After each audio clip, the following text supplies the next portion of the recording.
Hello, everybody. It's Dr. Perlman, and I am back to bring you a public service announcement of sorts. My new office manager, Asay, is keeping me honest and making sure I get these Wisdom of the Weeks done, and she is right here on the right. Come into the view and say hello. There we Hello, go. everyone. Hi. And we also have Joanna's beautiful red tail hawk morphing into a phoenix. And if you haven't heard the story, check out the DR period Perlman podcast, episode 9, inspiration, motivation, and find out why that picture is so important to me. And now it's here to help us in healing and energy. And I am pumped to have it. So here's what we're going to do. We're going to talk a little bit about zinc, but mostly about how to build a healthy immune system, right? I'm laughing just saying that because everyone's like, oh, this is what you need. Healthy immune system. So let's do it like this.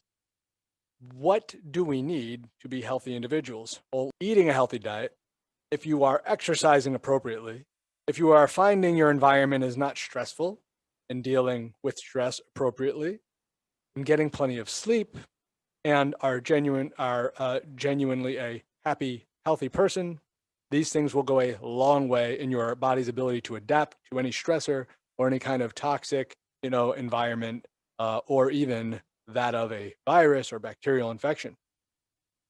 But let's just say you wanted to give yourself a little bit of an edge. Or we're finding out just how important quercetin is when it is utilized in unison with zinc. Now, one of the big things that comes up is what kind of zinc should I get? And that's really where we want to hammer this home today, because let me tell you right now, you should be taking, in terms of building a strong, supportive, both non-specific and specific immune system, you want to have vitamin A, vitamin D, zinc, along with quercetin, so it would seem, and NAC, which is N-acetylcysteine, which is the precursor to the most abundant natural antioxidant that our body makes, glutathione.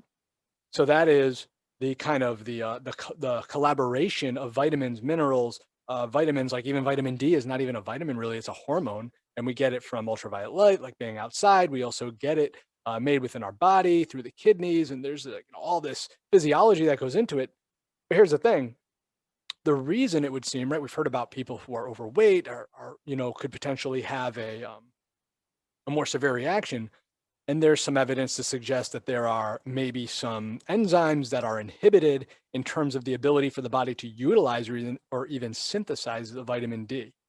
So, and that's why people that are vitamin D deficient, who tend to be these people that have all these comorbidities and that are overweight, may not be able to even utilize a lot of the vitamin D that they are taking, excluding what they might get from the sun.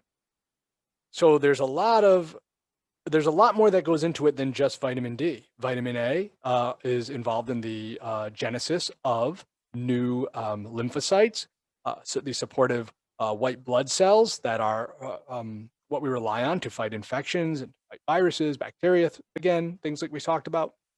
Zinc prevents this, replication within the virus, within the DNA and RNA, and on this microscopic level is fighting again the replication of these viruses. It definitely, we know, has shown multiple times to reduce the duration of rhinovirus and various cold and flu-like symptoms. That's zinc we're talking about.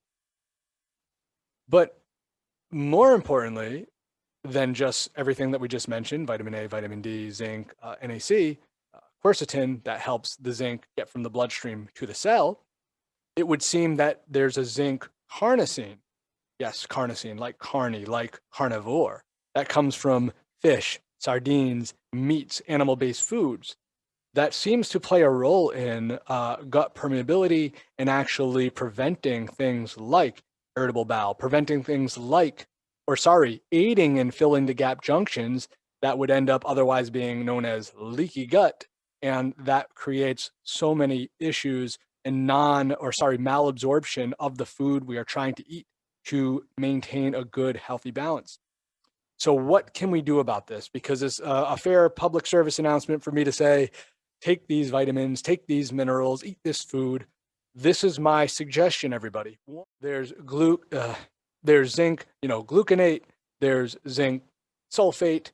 There are various other forms of zinc that are on the counter. I like using the trace mineral liquid zinc that also has magnesium and copper.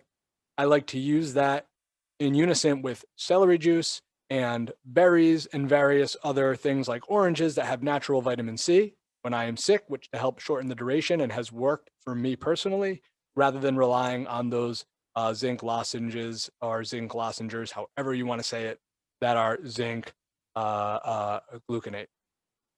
If you wanted to get this zinc carnosine in terms of gut permeability and gut health, you can either get that in a capsule form, or you can get it from the foods we just mentioned: sardines, fish, lamb, beef, things of that nature. So there it is. Hope that helped. Hope it didn't stumble too much. That's how I would suggest you try your best to make every effort to give your body the extra minerals and vitamins it needs to stay healthy. Hopefully this came across well. And guys, until next time, it is Dr. Pro.